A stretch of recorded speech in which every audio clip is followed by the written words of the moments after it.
Les Congolais saluent aujourd'hui les efforts de Joseph Kabila pour préserver la paix sur toute l'étendue du pays. La mémoire collective retiendra les multiples guerres suicidaires d'un Kunda Batouaré, du tristement célèbre M23 et les incursions meurtrières de toutes sortes de milices. Le président Kabila s'est impliqué totalement pour bouter hors d'état de nuire tous ces criminels qui écumaient l'est de notre pays. À noter aussi le dépassement dont a fait montre le président Kabila en cohabitant dans une formule unique au monde avec 4 vice-présidents.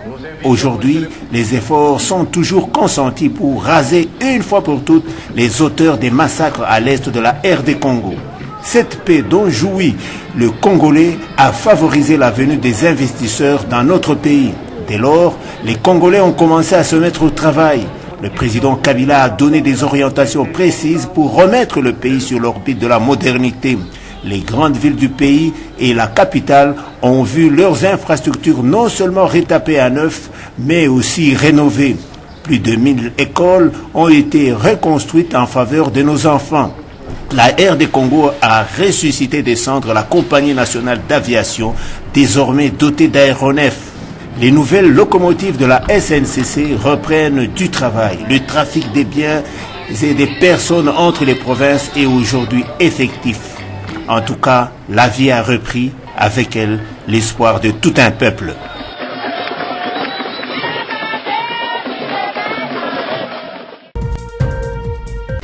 Les participants à l'atelier d'échange sur des stratégies et actions du plan de développement de la RDC qui a ouvert ses portes ce jeudi 9 juin à Lubumbashi sont des experts venus de toutes les 26 provinces du Congo démocratique.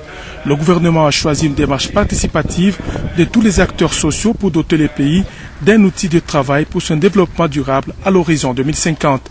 C'est dans cette optique que le ministre national du plan et suivi de la mise en œuvre de la révolution de la modernité, Georges Wembo, a associé le Centre d'études pour l'action sociale CEPAS en sigle, une structure de l'Église catholique engagée dans le domaine du développement depuis plus de 50 ans, à l'organisation de ces assises qui a vu aussi la participation du gouverneur du Haut-Katanga, Jean-Claude Kazembe Moussonda.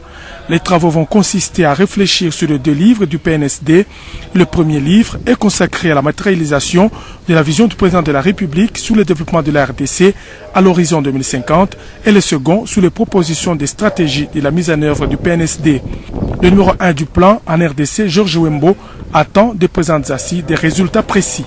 L'objectif de cet atelier est de partager la vision du développement de la RDC à l'horizon 2050, impliquer les provinces en récoltant, à travers les échanges, les contributions et enrichissements des parties prenantes des provinces pour améliorer le draft de livre 1 et livre 2 et créer les conditions d'appropriation du PNSD par les parties prenantes provinciales.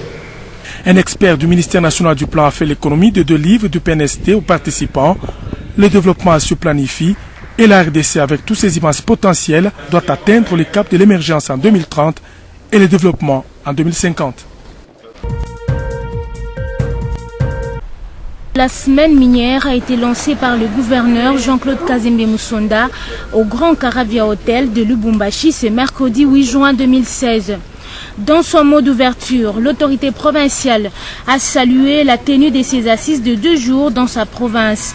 Il a souhaité que cette série de conférences et des expositions soient un cadre de réflexion pour les solutions et les opportunités stratégiques et technologiques appropriées pour le développement du secteur minier en RDC en général et au Haut-Katanga en particulier.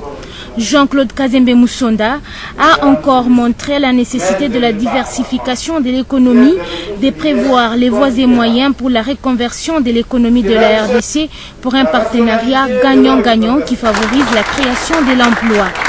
Il a repris ses propos devant les étudiants venus nombreux pour participer à la semaine minière lors de son point de presse tenu à... Aujourd'hui, nous comptons plusieurs sociétés minières qui se sont implantées chez nous. En tout cas, plus de 50 sociétés minières exploitent les minerais en République démocratique du Congo et plus particulièrement dans les 2 provinces du Haut-Katanga et du Lualaba. Donc l'impact est là. Mais il est plus question que le gouvernement, tant au niveau national que provincial, puisse réellement capter ces investissements afin d'en tirer profit au nom de la population. et au nom du bien-être des habitants de ce pays.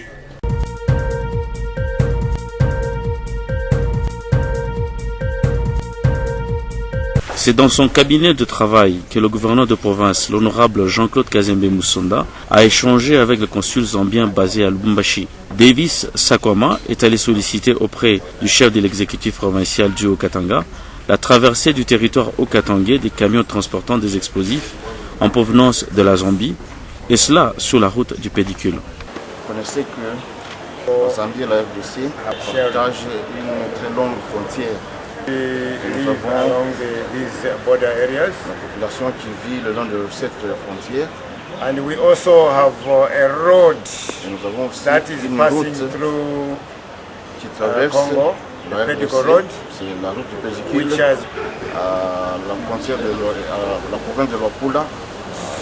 C'est notre visite ce matin. Nous sommes venus juste faire une requête auprès de son excellence monsieur le gouverneur pour nous aider à ce qu'on puisse libérer une camionnette qui transporte les explosifs.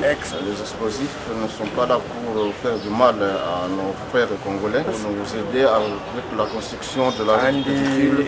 Ils doivent casser les pierres, avoir des petites pierres pour mettre dans la route pédicule à cause d'une mauvaise incompréhension.